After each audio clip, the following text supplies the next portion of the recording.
Hello guys, welcome back again to another tutorial. My name is Dorothy. In today's video I'll be sharing with you how I drafted this two-piece you're seeing right now, a Milk-maid top with 180-degree flace skirt. So if this is something you're interested in, you will definitely need to watch this video to the end so you don't miss out on any detail. Now let's get started with the video. I will be using this pattern crepe fabric to make this dress. You can make use of any fabric of your choice, either pattern material or plain material, any fabric of your choice, and I'm using 3 yards of this material. Although I didn't use all of this material, but what I'm having here is 3 yards. So if you're on a bigger size, you can make use of 3 yard or 3.5 yard depending on your body size. Okay, so we're going to keep this aside while we draft on the pattern paper, and after that we are going to transfer the pattern to the fabric. Okay, I will be using this pattern paper to draft the bustier part of the dress, that is the half length. So on this top here I'm going to roll a horizontal line, and this line is going to be serving as the shoulder line. So here on the shoulder line I'm going to take all the vertical measurements, which is the bust point, the underbust, and the waist length. Okay, so I just placed my measuring tape on the shoulder line, then I came down by 8 inches for the bust point, then I marked that point. Then from my shoulder to my underbust is 12 inches, I marked that. Then from the shoulder to the waistline is 14 inches, I marked that as well. Then I added 1 inch sewing allowance to it, making it 15 inches. So 15 inches is the actual length of this half length. Okay, so I'm going to use my ruler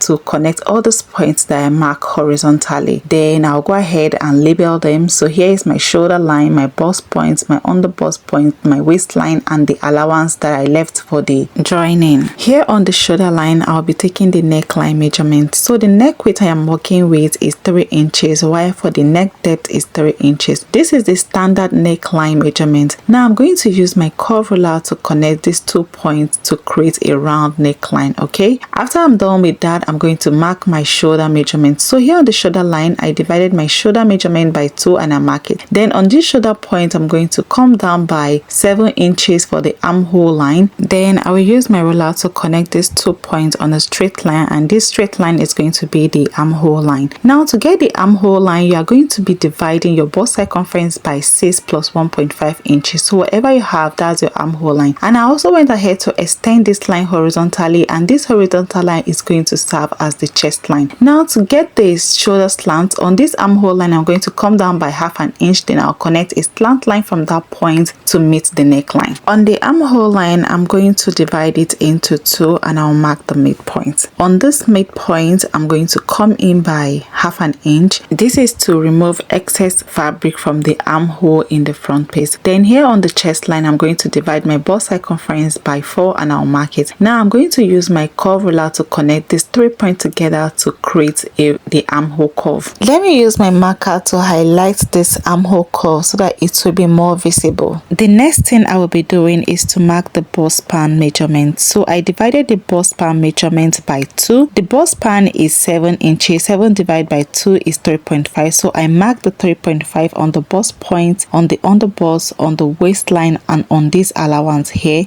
After that, I'm going to use my straight ruler to connect all those points that are marked together on a straight line. To take the dart leg on this allowance here, I'm going to mark 1/2 inch on both sides. Then I will use my ruler to connect this point that I marked to meet the bust point.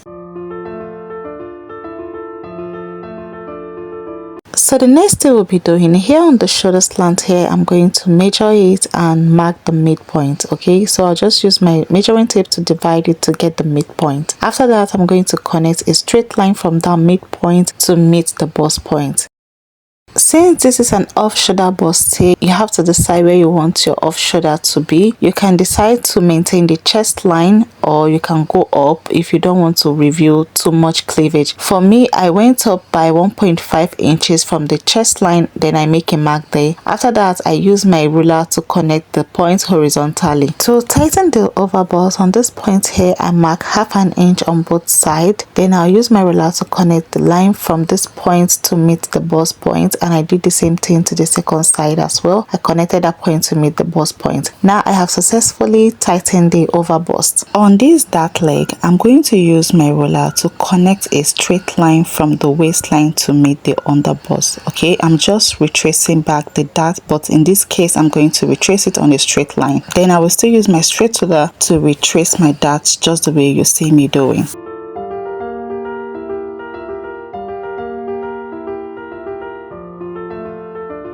To mark the body measurement on the armhole line, I'm going to increase the armhole by 1 inch for the dart allowance that I took there. On the waistline, I divided the waist circumference that I'm working with by 4 and I marked it. Then this dart that I took on the waistline, I measured it as well. Then I replaced the dart. Then I'm going to use my marker to connect the 2 points together, just the way you see me doing. On the armhole line here, I'm just going to blend in the armhole using my marker. After that, I'm just going to use my marker and my ruler to highlight all the important lines so that we know where we'll be cutting out. Now let me explain something real quick. So here is the center front, while here is the side front. Then from this under bust here down to the waist of the dress is going to serve as the band. You know that on the thumbnail, this top has a ruffle on the bust part.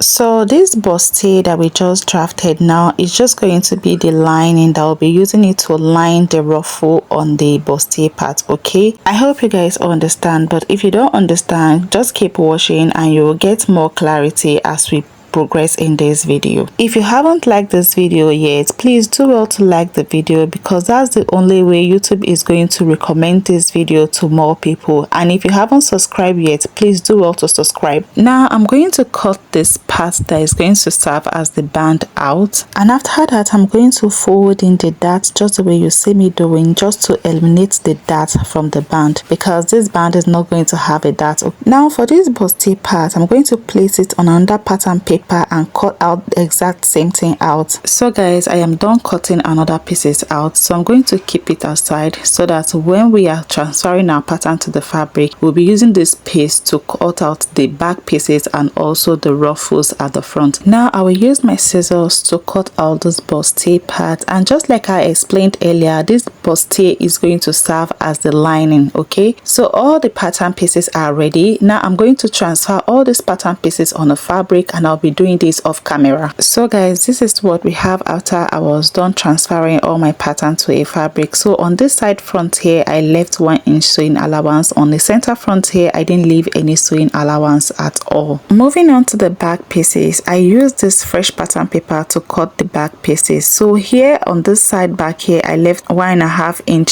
zipper allowance. Then on the side, I left 1 inch sewing allowance. Now for the ruffles you see on the bust area, I still use this pattern paper to cut that out. So I placed my pattern paper on the fabric like this, then I left 7 inches. Okay, so I'm going to create ruffles with this one, and that's basically all for these upper bodies. Now we're going to move on to draft the flace skirt. Now for the flace skirt, because I am working with a larger portion of fabric and I'm cutting a long flare, the table could not contain it, so I will be using this paper, this newspaper, to illustrate how I'll be folding the flare. Now in folding the flare, I'll just pick one edge of the fabric here, just the way you see me doing, then I'll fold it into two to form a triangular shape or a bias shape. Okay, after you are done folding the fabric like this, the next thing you'll be doing is to mark up your waist measurement and also the length of the skirt. Okay, because these are the actual measurements we'll be using to cut out the flare. So from this top here, that's where you'll be marking your waist measurement, and also from that tip there, that's where you'll be taking the length of the skirt. Okay, now to get the waist radius, you'll be dividing the waist circumference by 2, and whatever you have, you're going to place your measuring tape like this on the pattern just to get half of your waist measurement. And if you've gotten half of your waist measurement, you are going to make a mark there, and also do not forget to add your zipper allowance to it. Okay, now from this tip here, you're going to measure it to this point to make a mark. mark, and whatever you have there, whatever figure you have, that is your waist radius. Now I'm going to use that figure to mark all the way around this pattern, just the way you see me doing. This is just one method in cutting 180-degree flace, so there are other ways in doing this, and if this is something you would like to know, you can leave a comment for me in the comment section, and I will do a different video on how to create the other method of cutting 180-degree flace. Now I will connect all those points together to create the waist circumference measurement. So here is the waist. Now to mark the flace length, you can simply place your tape rule at the tip here and you go ahead to measure your flace length, or you can simply place the measuring tape on the waist here and you go ahead to mark your desired flace length. Whichever way you want it, you just go ahead, it's going to give you the same results. So I'm going back to place my tape rule on the tip here and I went ahead to mark the desired flace length, and when I'm done, I'm going to use my marker to connect all the points that are marked together, and that will be the flace length. Okay, so guys, this is the method I'll be using to cut out my flace. Okay, and I'll be doing this on the floor. The light is not too bright, so you just have to manage that with me. Okay, so guys, I've gone ahead to fold my fabric in a triangular form, just like I explained earlier. Now I'm going to be explaining this again for those who do not understand. So right here,